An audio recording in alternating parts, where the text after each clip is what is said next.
So we've already discussed how to shape your scene using the placement and style of the music, right? Because music is an obvious way to help the audience feel the emotion of your scene and to push that story forward, right? But many people forget that sound can do the exact same thing.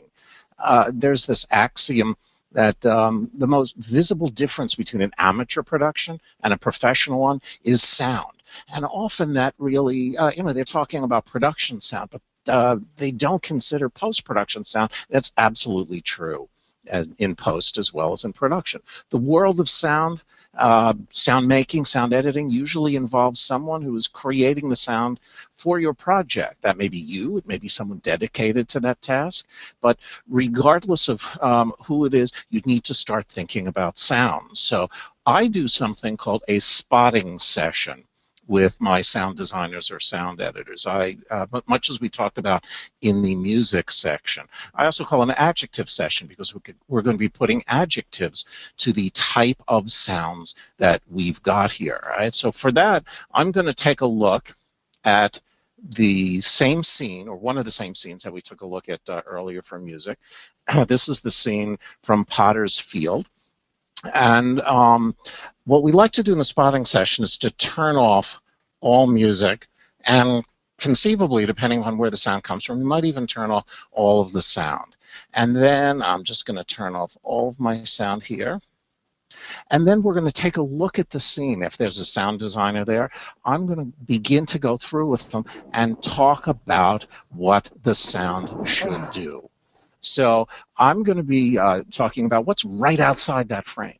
So is there a city outside the frame? Are we in the middle of nowhere? What type of neighborhood are we in? Who are these characters who we see? The idea is not to talk specific sounds. You don't say, I need car horns, but you want to talk to people and the places in the scene. All right? So we'll sit down. We will take a look at the time code as well. So here's the time code for, let me just zoom in a little bit here so you can see. All right, so here's your sequential time code from the beginning of my sequence. I like to start each sequence at 1 hour, not 0 hours. This is good when you're creating output tapes and a lot of the sound editing.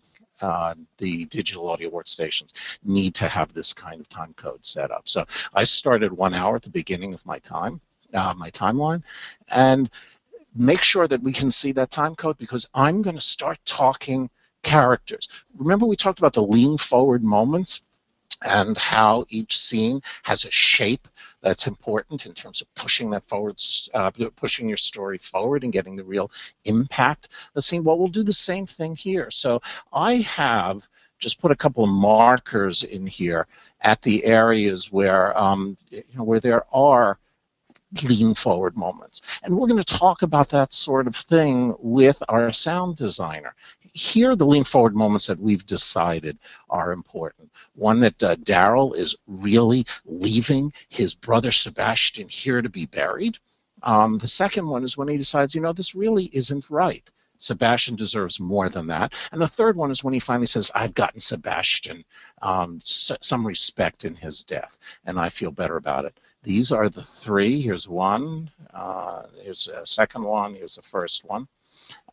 So these are the places where we want to help shape the story. All right. So this is the way in which you'll talk to your sound designer. So what a lot of people dealing with sound will do is they'll take a particular sound that seems right. So let's say you decided this would be in the country, and you keep playing it and playing it and playing it all the way through the entire scene. Right? But that, while that's great, it doesn't give you the opportunity to help shape your sound to your story.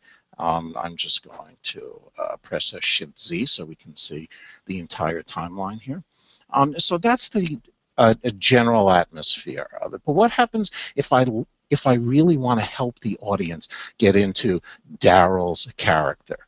In order to do that, let me remove that general atmosphere. Notice I'm still keeping the music out because the music is going to push the emotions in a way that conceivably we don't want when we design the sound.